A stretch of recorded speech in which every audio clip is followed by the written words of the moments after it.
Hey folks, Mr. Decent here. Wanted to show you how to use the mini garden kit.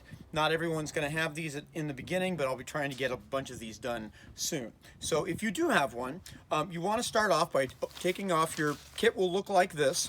The materials should be an instruction sheet, which you'll have right here, a small little seed packet, which you have right here, and then the bucket, so that's a 1 gallon bucket, and then you'll have the bag of soil, okay? You want to start off by getting your instruction sheet out and setting things up, and you want to take the bucket here. Likely that you want to do it outside because it can be kind of messy. You want to fill the bucket with the soil, as you can see, messy. And once you get it full, you want to press it down. I'm using medium strength push. I'm not trying to pack it down solid, but I'm trying to press it down so that it's firm. And you want to have it about 1 inch to 1.5 inches or so from the top. You want to have enough room for a little bit of water in there, but you don't want it too low so that when the light is there, the seeds start stretching. So I pack it down like that.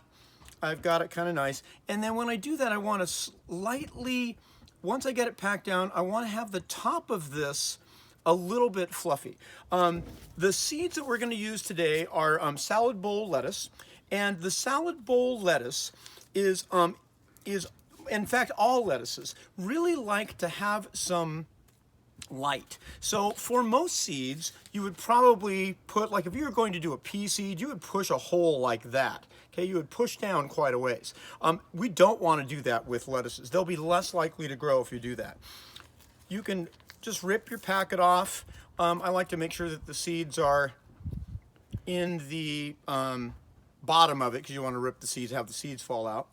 And once you get them out, you'll notice most of you will have more than 5. I don't recommend putting more than 5 in. So what I would do is then you want to take a seed, get a little pinch, and you want to just barely push your finger down and put a seed in there, and then just lightly cover it. This is number 2. I'm going around in a circle. Put one over here. Number 3. I'm probably giving about a ping pong ball size difference here. You know, that a round circle.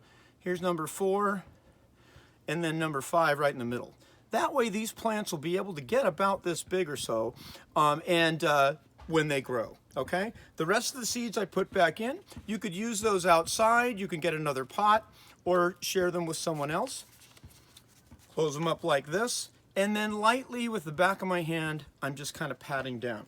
Now, the best way to water these, and that would be the next step, is to use a spray bottle. So you're just spraying like this. I would wait until it's wet on the top. You don't want stuff to float. You don't want it to get water where it's puddling, because then the seeds can float. Because remember, we don't have them very deep. So that's the best way to do it.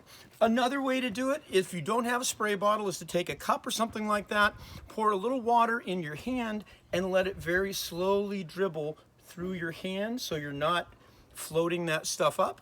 Okay, you would not want to use this right here, because if you do something like this, you'll notice that if I just pour like that, I've got this big puddle and all of my seeds have floated around. So you don't want to use something like that. You do want to have that light watering. You want to then take your pot and you want to put it in a place where it's got some pretty good sun. You do not want to, so it's going to rain tomorrow, I'm thinking. Today is Sunday, tomorrow would be Monday. It's going to rain, and if you don't want to put it in a place where it's going to start floating those seeds. So if it's going to get a lot of water, or under an eave where you're going to get big drops hitting it and pushing the soil out, you wouldn't want to do that. You want to water it probably once a day or so. Get that top area wet. It does not have to drain out right now, because the only place where our seeds are on the top there. And then you want to probably wait. You'll be checking between about 3 to 7 days. I would expect you to start to see tiny little green cotyledons. This is a dicot, so it'll have 2 little things that come out. They're pretty long, so they'll almost look like a grass, but there's 2. Okay, and then you know you've got your lettuce. You want to have it in a nice light place. It has to be mostly sunny. It'll still grow even if it doesn't have full sun. So if you have it in a window, you could do that. And that's how you use your garden kit. I hope you enjoy it. Have fun out there.